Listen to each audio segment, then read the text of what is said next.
Price the Lord. നമ്മൾ പാപവും പരിഹാരവും എന്ന പ്രമേയമാണ് നമ്മൾ ധ്യാനത്തിന് വിഷയമാക്കിയത്. നമ്മുടെ പാപങ്ങൾക്ക് യേശു പരിഹാരം ചെയ്തു. അതുകൊണ്ട് ഇനി നമ്മളൊരു പരിഹാരം ചെയ്യേണ്ട ആവശ്യമില്ല എന്ന് പറയുമ്പോഴും നമ്മൾ ഓർക്കേണ്ടത്, എൻ്റെ പാപത്തിന് വ്യക്തിപരമായിട്ട് ഞാനൊരു പരിഹാരം ചെയ്യേണ്ട കാര്യം ഇല്ല. പക്ഷേ ഇനിയും പാപമോചനം കിട്ടാനുള്ളവരുടെ പാപത്തിന് ഞാൻ പരിഹാരം ചെയ്യണം. എന്നെ ഉപദ്രവിക്കുന്നവർക്ക് വേണ്ടിയും എനിക്ക് നഷ്ടം വരുത്തുന്നവർക്ക് വേണ്ടിയൊക്കെ ഞാൻ പരിഹാരമായി തീരണം. ക്രിസ്തീയ പരിഹാരം എന്ന് പറയുന്നത് അതാണ്. അപ്പോൾ യേശു ചെയ്ത അതേ പ്രവൃത്തിയിലാണ് ഞാൻ പങ്കുചേരുന്നത്. അപ്പോൾ എനിക്ക് സൗജന്യമായിട്ട് പാപമോചനം കിട്ടി. അതുകൊണ്ടാണ് നിങ്ങൾക്ക് സൗജന്യമായിട്ട് കിട്ടിയത് സൗജന്യമായിട്ട് കൊടുക്കുക. അങ്ങനെ എത്രമാത്രം ഞാൻ മറ്റുള്ളവർക്ക് പാപമോചനത്തിന് ഞാൻ സഹനം ഏറ്റെടുക്കുമോ, കഷ്ടപ്പാടുകളും ക്ലേശങ്ങളും ഏറ്റെടുക്കുമോ, അത്രയും ലോകത്തിൻ്റെ പാപം മോചിക്കപ്പെടും. ഈ പാപം എന്ന് പറയുന്നത്, ലോകത്തിൻ്റെ പാപം എന്ന് പറയുന്നത് കഴിഞ്ഞ തലമുറയുടെയും കൂടെ പാപമാണെന്നും കൂടെ നമ്മൾ ഓർക്കണം. ആദത്തിൻ്റെ പാപം തലമുറ വഴി ഈ തലമുറയിൽ എത്തിയിട്ടുണ്ട്.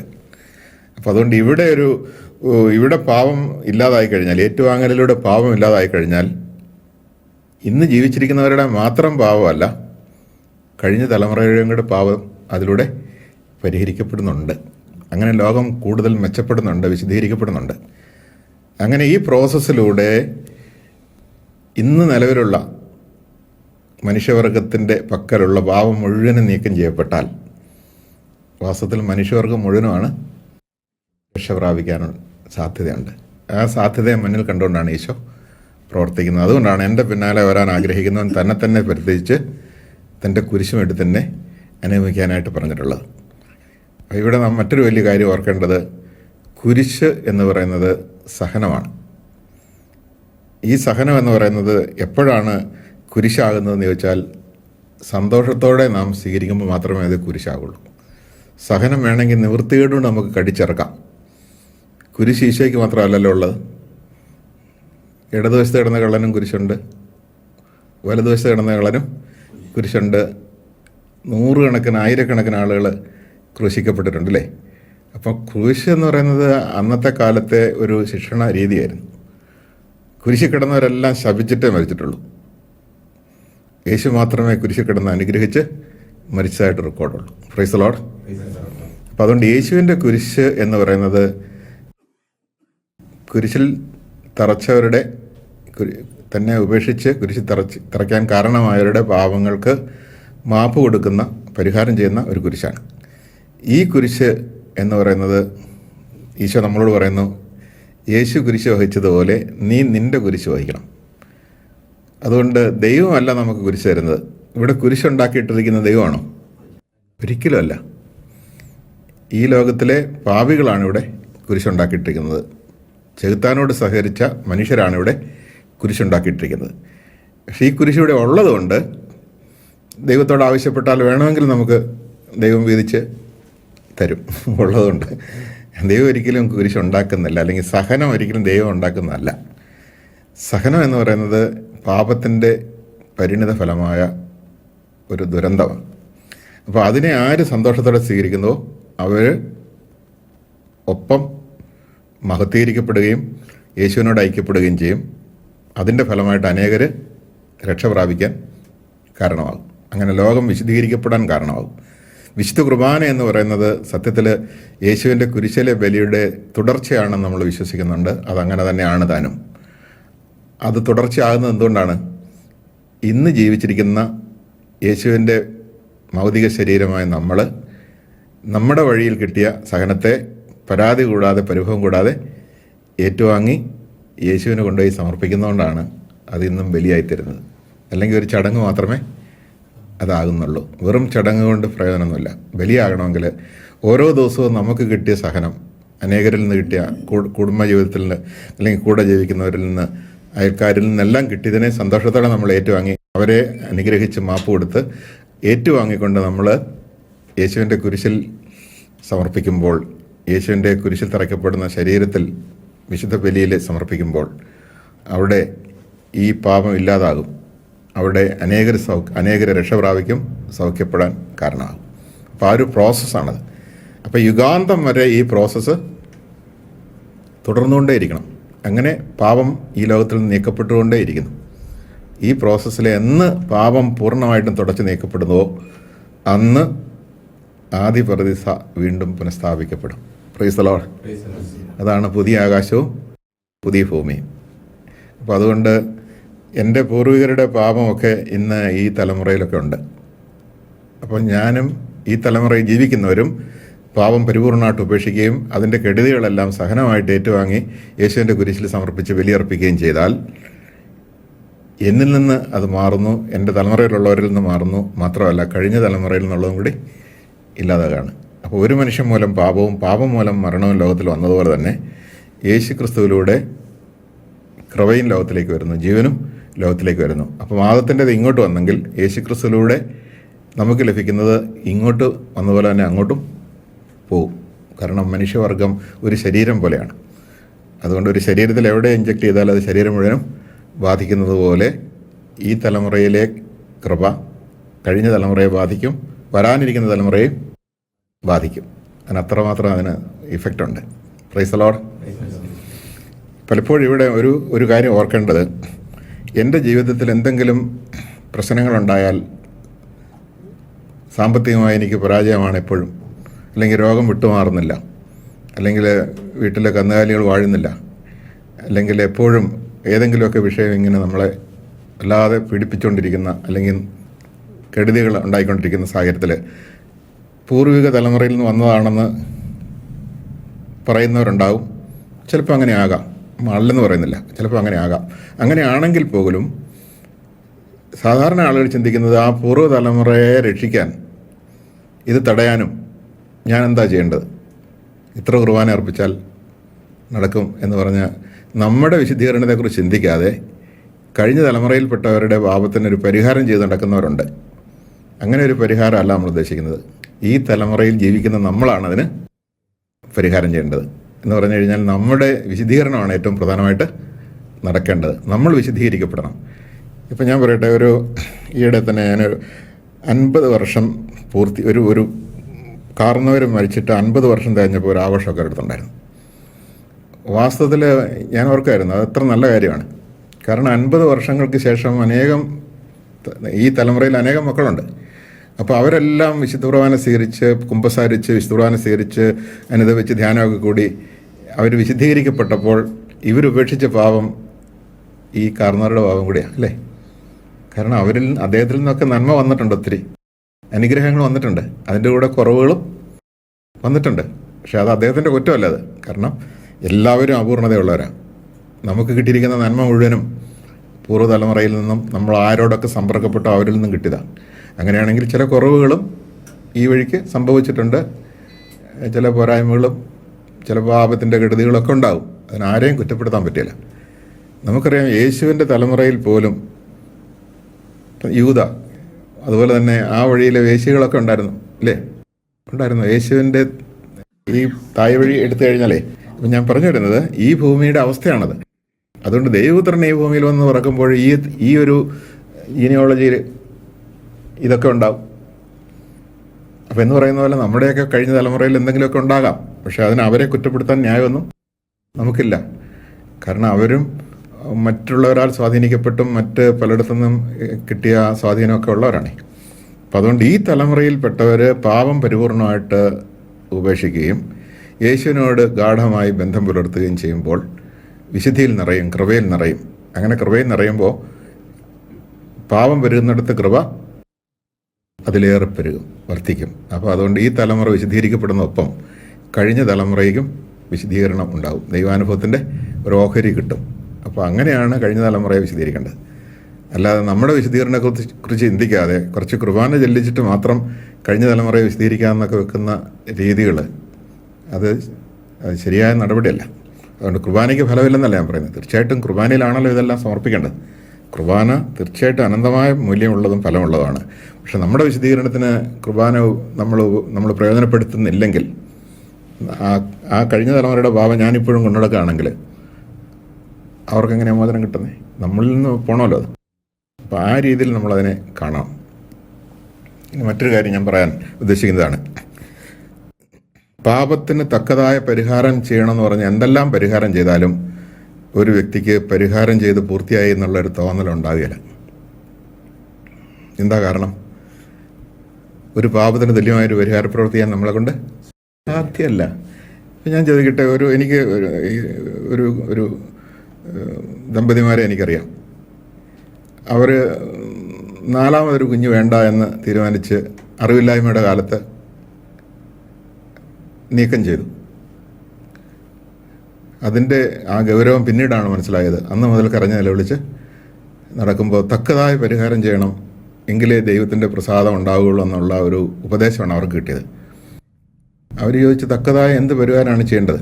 അപ്പോൾ ഒരു കൗൺസിലർ നിർദ്ദേശം ഇതാണ്: നിങ്ങൾക്ക് 4 മക്കളുണ്ടെന്ന് സങ്കല്പിക്കുക, നിങ്ങളുടെ സമ്പത്ത് 4ആയിട്ട് വീതിക്കുക, എന്നിട്ട് ഈ 4ാമത് ഉണ്ടാകേണ്ടിരുന്ന കുഞ്ഞിന് വേണ്ടി ഒരു പോർഷൻ ഉണ്ടല്ലോ, ആ പോർഷൻ ദൈവവേലയ്ക്കായിട്ട് കൊടുക്കുക. ആത്മാർത്ഥമായിട്ട് തന്നെ അവർ ചെയ്തു. കാരണം അത് കാൽക്കുലേറ്റ് ചെയ്യാമല്ലോ. ആത്മാർത്ഥമായിട്ട് ചെയ്തിട്ടും തങ്ങൾ ചെയ്ത പാപത്തിനൊരു പരിഹാരം ഇതുകൊണ്ടായോ എന്ന സംശയം പിന്നെയും ബാക്കി നിൽക്കുക. കാരണം കുറച്ച് പണം കൊടുത്തതുകൊണ്ട് പരിഹാരമാവുമോ? പരിഹാരമാകില്ല. എന്നാൽ ഇതുപോലെ പലതുമൊക്കെ അവർ ചെയ്തു. ഒരു ഓർഫണേജിലെ കൊച്ചിന് 5 കൊല്ലത്തേക്ക് മറ്റോ അവരുടെ സ്പോൺസർഷിപ്പിൽ കൊച്ചിനെ പഠിപ്പിച്ചു. ഇതൊക്കെ ചെയ്തിട്ട് ഇവർക്ക് പാപത്തിന് പരിഹാരം ആയോന്ന് പിന്നെ സംശയം. ഇത് മതിയോ? ഇനി എന്തെങ്കിലും ചെയ്യാനുണ്ടാവുമോ? അങ്ങനെ ഇരിക്കുമ്പോൾ എൻ്റെ അടുത്ത് വന്നത്. ഞാൻ പറഞ്ഞു, നീ ഒരു പരിഹാരവും ചെയ്യാൻ ദൈവം ആവശ്യപ്പെടുന്നില്ല. ദൈവം അറിവില്ലായ്മയുടെ കാലത്ത് ചെയ്ത ഈ തെറ്റും മറ്റു തെറ്റുകളെല്ലാം ക്ഷമിച്ച് പുറത്ത് പരിപൂർണമായിട്ടും മാപ്പ് തന്ന് നിൻ്റെ പാപം നിനക്കെതിരെ പരിഗണിക്കാതെ നിന്നെ അവിടുത്തെ വിശുദ്ധരുടെ ഒപ്പം ഇരുത്താനായിട്ട് ദൈവം നിശ്ചയിച്ചിട്ടുണ്ട്. നീ അത് അംഗീകരിക്കുന്നുണ്ടോ എന്നുള്ളതാണ് വിഷയം. പെട്ടെന്നൊന്നും അവർക്കത് മനസ്സിലായില്ല. പക്ഷേ ഒരു ധ്യാനം കൂടാൻ വന്ന ധ്യാനത്തിൽ വെച്ച കാര്യങ്ങൾ മനസ്സിലായി. ഭയങ്കര സന്തോഷത്തോടെ കാരണം അവർ സ്വതന്ത്രമായതോടുകൂടി. കാരണം ഇനി ഒരു പരിഹാരം ഇതിനു വേണ്ടി വേണ്ട, ദൈവം എന്നെ വെറുതെ വിട്ടു, ഒന്നും ചെയ്യാൻ ആവശ്യപ്പെടുന്നില്ല. പക്ഷെ ഒറ്റ കാര്യമുള്ളൂ, നീ മേലിൽ എൻ്റേതായിരിക്കണം, നിൻ്റെ ജീവിതം എനിക്ക് വേണ്ടി അർപ്പിക്കണം, എൻ്റെ കോസിന് വേണ്ടി നീ ഇനിമേൽ ജീവിക്കണം എന്ന് പറഞ്ഞാൽ അതിൻ്റെ അർത്ഥം ദൈവരാജ്യത്തിന് വേണ്ടി ജീവിക്കണം.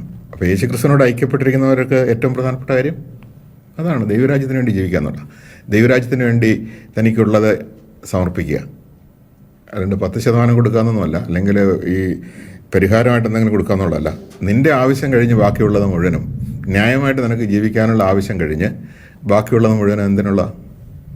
ദൈവരാജ്യത്തിനുള്ള, ദൈവത്തിനുള്ള, ഈശോയ്ക്കുള്ള. അപ്പം നീ ഈ പ്രവർത്തനത്തിൽ പങ്കുചേരുക, അത്രയേ കർത്താവ് ആവശ്യപ്പെടുന്നുള്ളൂ. അപ്പോൾ ആ സ്വാതന്ത്ര്യമാണ് ഒരാൾക്ക് കിട്ടുന്ന ഏറ്റവും വലിയ സ്വാതന്ത്ര്യം. ഇതിനപ്പുറം എന്ത് സ്വാതന്ത്ര്യം? കാരണം നിൻ്റെ പാപം പരിപൂർണമായിട്ടും കർത്താവ് ക്ഷമിച്ചു, പുറത്തു മാപ്പ് നൽകി, നിന്നെ വെറുതെ വിട്ടു. നീ ഇനിമേൽ കർത്താവിനോടുകൂടി ആയിരിക്കുക, അതേ ഉള്ളൂ. അതാണ് യഥാർത്ഥമായ പരിഹാരം. ഞാനൊരു പെൺകുട്ടിയെ ഓർക്കുന്നുണ്ട്. അവൾ ഇതുപോലെ തന്നെ ഒരു അവിഹിത വീഴ്ചയിൽപ്പെട്ട് അങ്ങനെ പ്രഗ്നൻസി ഉണ്ടായി, അത് കളയേണ്ടി വന്നു. അതിന് അവളോട് ഒരു കൗൺസിലർ പറഞ്ഞു കൊടുത്ത ഒരു പരിഹാര പ്രവൃത്തി ഇതായിരുന്നു: നീ ദൈവം ആഗ്രഹിക്കാത്ത അല്ലെങ്കിൽ ദൈവം അനുവദിക്കാത്ത ഒരു സുഖം നിൻ്റെ ശരീരത്തിൽ നീ അനുഭവിച്ചു, അതുകൊണ്ട് ബദലായിട്ട് നീ ശരീരത്തിലൊരു വേദന അനുഭവിക്കണം. എന്നിട്ട് ഈ കൊച്ചെന്നാ ചെയ്യുന്നറിയോ? ഈ കൊച്ച് ചെയ്തത്, ഒരു ദിവസം വലിയൊരു കരച്ചിൽ കേട്ടു. ഇവളുടെ അനുജത്തി ഓടി വന്ന്, ചേച്ചി എന്നാ പറ്റിയെന്ന് ചോദിച്ചു. എത്ര ഭയങ്കര കരച്ചിലായിരുന്നു. ഇവൾ ഈ തുണി ഇസ്തിരി ഇട്ടുന്ന സമയത്ത് ഈ പഴുത്തിരിക്കുന്ന ഈ അയൺ ബോക്സ് അവളുടെ ശരീരത്തിൻ്റെ ഒരു മൃദുലമായ ഭാഗത്ത് വെച്ച് പൊള്ളിച്ചു. എന്നോർത്ത് നോക്കി. പിന്നെ ആശുപത്രി കൊണ്ടുപോയി, വല്ലാത്ത കഷ്ടമായി. എന്നിട്ട് പിന്നീട് ഈശോയെ അവൾ തെറി വിളിക്കുന്ന അവസ്ഥയിലേക്ക് വന്നു. നീ പറഞ്ഞിട്ടല്ല ഞാനിത് ചെയ്തത്, ഇത്ര ക്രൂരമായിട്ട് നീ എന്നോട് പെരുമാറിയല്ലോ എന്നൊക്കെ പറഞ്ഞ്. കാരണം അറിവില്ലായ്മ കൊണ്ട് ഒരു കൗൺസിലർ പറഞ്ഞ ഒരു മൊമെൻറ്റിൽ അത് ചെയ്യാൻ പറ്റും, എളുപ്പമാണ്. അത് കഴിയുമ്പോൾ അതിൻ്റെ ഗൗരവം അറിയുന്നത്. അപ്പോൾ അങ്ങനെയൊക്കെ പരിഹാരം ചെയ്യാൻ അറിവില്ലാത്തവർ ചിലപ്പോൾ പറഞ്ഞു കൊടുക്കും. അത്രയും ചെയ്ത് കഴിഞ്ഞ് പിന്നെ ചിലപ്പോൾ ഉണ്ടാകുന്നത് വിപരീത അനുഭവമായിരിക്കും. കാരണം അതിൻ്റെ പേരിൽ ദൈവത്തോട്, ഈശോയോടൊക്കെ സ്നേഹത്തിന് പകരം എന്നോട് ഇങ്ങനെയൊക്കെ ചെയ്യാൻ ആവശ്യപ്പെട്ട ദൈവം, എന്നാ ക്രൂരനായ ദൈവമാണെന്നുള്ളത് പിന്നീട് ബോധപൂർവ്വം ആലോചിക്കുമ്പോൾ ദൈവം എന്നോട് ചോദിച്ചല്ലോ, ആവശ്യപ്പെട്ടല്ലോ എന്നുള്ള മട്ടിലാണ്. അപ്പോൾ ഞാൻ പറയുന്നത്, അങ്ങനെ ഒത്തിരി പരിഹാര പ്രവർത്തനങ്ങൾ ചെയ്ത് ദൈവത്തോടുള്ള സ്നേഹം പോലും നഷ്ടപ്പെട്ട ഒത്തിരി പേരെ ഞാൻ കണ്ടുമുട്ടിയിട്ടുണ്ട്. അതുകൊണ്ടാണ് ഞാൻ പറയുന്നത്, നിങ്ങൾക്ക് തോന്നുന്നുണ്ടോ ദൈവം അങ്ങനെയൊന്നും ആവശ്യപ്പെടുമെന്ന്?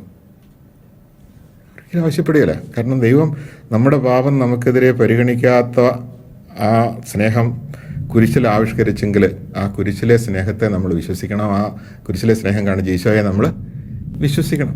എൻ്റെ ഈശോ എന്നോട് ക്ഷമിച്ചു എന്നുള്ള ഉറച്ച് വിശ്വസിക്കണം. അതാണ് വിശ്വസിക്കുന്നവർ രക്ഷ പ്രാപിക്കും, വിശ്വസിക്കാത്തവരോ ശിക്ഷാവിധി കിടക്കും. അതാണ് സംഭവം. ഞാനൊരു പ്രായം ചെന്ന ഒരു മനുഷ്യനെ ഓർക്കുന്നുണ്ട്. ഒരു 85-86 വയസ്സുള്ള ഒരാളാണ്. മരിക്കുന്നുമില്ല, പൊറുക്കുന്നുമില്ല എന്നുള്ള മട്ടിൽ നരകിച്ച് കിടക്കുക. അപ്പോൾ ഈ വീട്ടിലേക്ക് എന്നെ ആ വീട്ടിൽ നിന്ന് 2 പേര് വന്ന് കൊണ്ടുപോയി.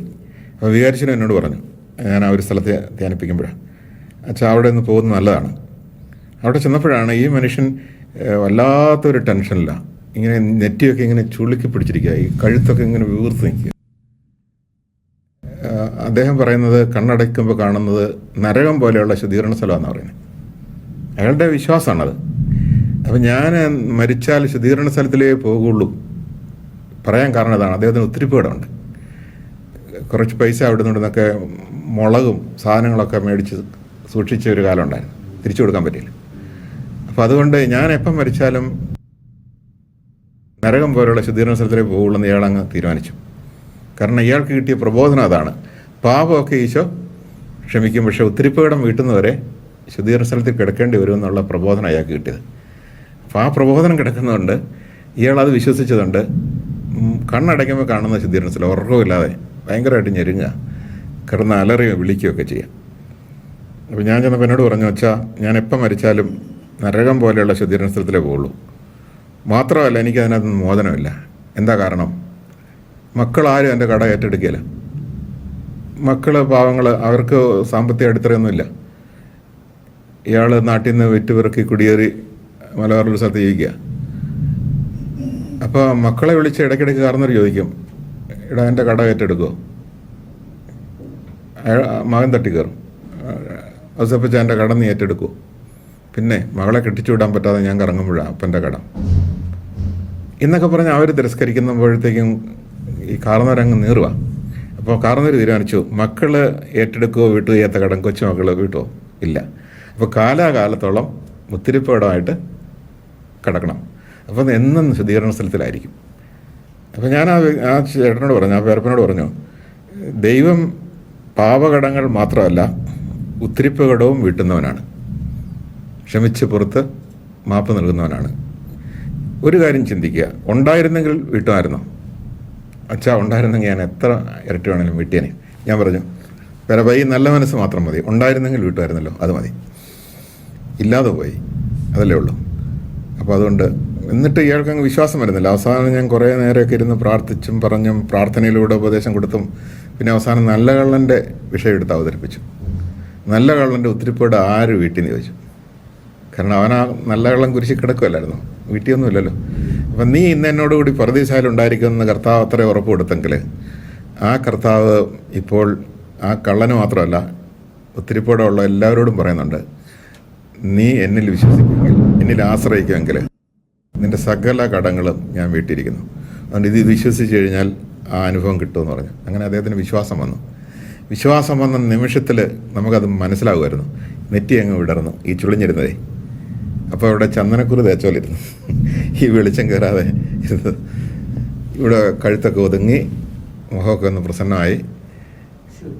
എത്ര പെട്ടെന്നാണ് ആ മനുഷ്യനത് വിശ്വസിച്ചപ്പോൾ ഉണ്ടായ മാറ്റം. എന്നിട്ട് 2 ദിവസം കഴിഞ്ഞപ്പോൾ ഈ വീട്ടിൽ നിന്ന് വീണ്ടും ആളുകൾ വന്നു.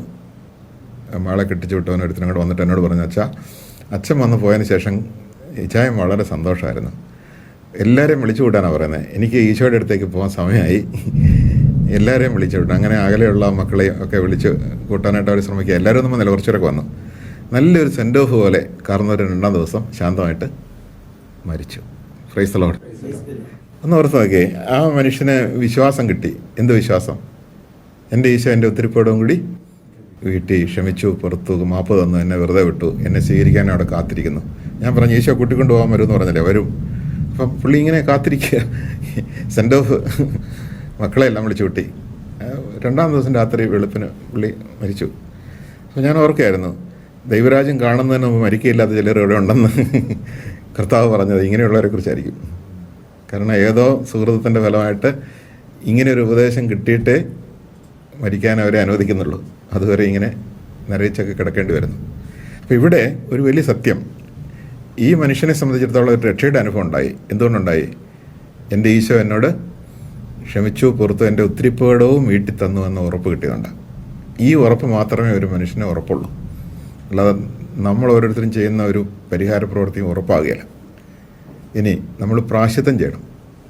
പ്രായശ്ചിത്തം എന്ന് പറയുന്നത് തെറ്റുതിരുത്തലാണ്. സക്കേവൂസിൻ്റെ സംഭവം എടുക്കുക. സക്കേവൂസിനെ ഈശോ തൻ്റെ സ്നേഹത്താൽ ആകർഷിച്ച് അടുപ്പിച്ചു. അങ്ങനെ സക്കേവൂസ് ഈശോയോട് ഐക്യപ്പെട്ടു. സക്കേവൂസിൻ്റെ പാപമോചനം ഈശോ പരിഹാരം ചെയ്തുകൊണ്ടുണ്ടായതാണ്. ഈ പാപമോചനത്തിൻ്റെ ഫലമായിട്ടാണ് സക്കേവൂസിന് പ്രായശ്ചിത്തം ചെയ്യാനായിട്ടുള്ള താല്പര്യം ഉണ്ടായത്. പാപമോചനം കിട്ടുന്നവർ മാത്രമേ പ്രായശ്ചിത്തം, നല്ല മനസ്സോടെ പ്രായശ്ചിത്തം ചെയ്യുന്നത്. ഇത് തെറ്റുതിരുത്തില്ല. അത് ഒന്നാമതായിട്ട് അത് തെറ്റുതിരുത്തില്ല. അപ്പോൾ മേടിച്ചിട്ട് ഉണ്ടെങ്കിൽ ഈ വ്യക്തി എന്ത് ചെയ്യും? സത്യമായിട്ടും കൊടുക്കും. അതാണ് സക്കേവൂസ് 4 ഇരട്ടിയായിട്ട് തിരിച്ചു കൊടുത്തത്. പിന്നെ യേശുവിൻ്റെ സ്നേഹത്തിൻ്റെ പ്രവൃത്തി ഈ വ്യക്തിയിൽ നിന്ന് ഉണ്ടാകും. അതാണ് ആദ്യമേ തന്നെ പറഞ്ഞത്, എൻ്റെ സമ്പത്തിൻ്റെ പകുതി ഞാൻ ദരിദ്രർക്ക് കൊടുക്കുന്നു. വഞ്ചിച്ചെടുത്ത് 4 ഇരട്ടിയായിട്ട് തിരിച്ചു കൊടുക്കുന്നു. ഇനി എനിക്ക് ഈശോയുടെ കൂടെയുള്ളൊരു ജീവിതം മതി.